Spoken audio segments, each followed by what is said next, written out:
আপনি যদি ঠকতে না চান তাহলে 4টা কাজ মনে রাখুন।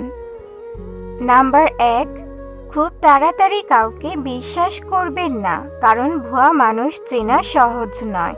তারা মুখোশধারী হয়ে থাকে। তারা ভিতরে এক, বাইরে অন্যরকম হয়। নাম্বার 2, সবকিছু সবার সঙ্গে শেয়ার করবেন না, কারণ আপনার গোপন কথাই একদিন আপনার বিপদ ডেকে আনতে পারে।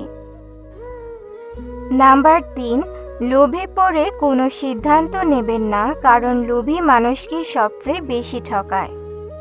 নাম্বার 4, কাজ বা সম্পর্ক যাই হোক না কেন সব সময় প্রমাণ দেখে তারপর সিদ্ধান্ত নিন।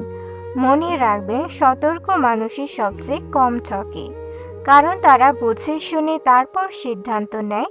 এতে ঠকার সম্ভাবনা থাকে না।